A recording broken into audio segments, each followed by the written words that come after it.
বাংলাদেশের ইতিহাস একটা দীর্ঘ সময় আমরা এই ভোটাধিকার হরণ নিয়ে সংগ্রাম করেছি।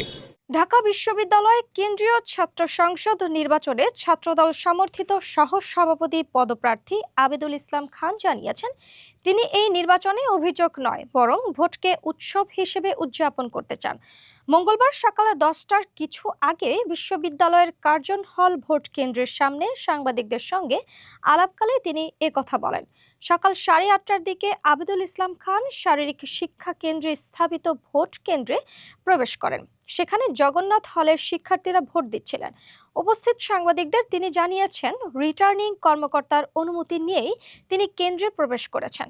তবে তিনি অভিযোগ করেন, বিশ্ববিদ্যালয় প্রার্থীদের জন্য কোনো পরিচয়পত্র তৈরি করেনি, ফলে তাকে মেয়েদের হল কেন্দ্রে ঢুকতে দেওয়া হয়নি।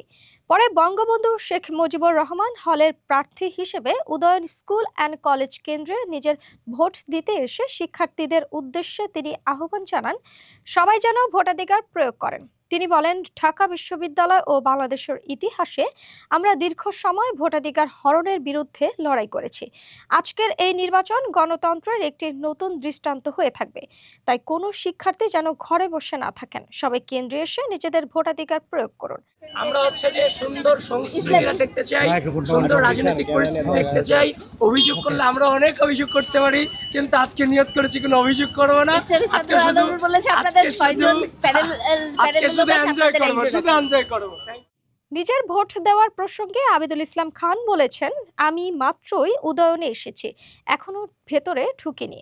হয়তো পরিদর্শনের সময় সামগ্রিক পরিস্থিতি নিয়ে মন্তব্য করতে পারবো, তবে আশা করছি দ্রুতই ভোট দিতে পারবো।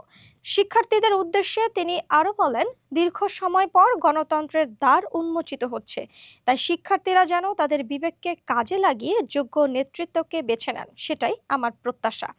প্রসঙ্গত, মঙ্গলবার সকাল 8টা থেকে বিকেল 4টা পর্যন্ত ঢাকা বিশ্ববিদ্যালয়ের ক্যাম্পাস জুড়ে ডাকসু ও হল সংসদের ভোট গ্রহণ চলছে। 8টি কেন্দ্রে 810টি বুথে চলছে ভোট গ্রহণ কার্যক্রম। বিকেল 4টার আগে লাইনে দাঁড়ানো শিক্ষার্থীরাও ভোট দেওয়ার সুযোগ পাবেন। নির্বাচনী পরিবেশ সুষ্ঠু রাখতে পুরো ক্যাম্পাস জুড়ে নেওয়া হয়েছে কঠোর নিরাপত্তা ব্যবস্থা।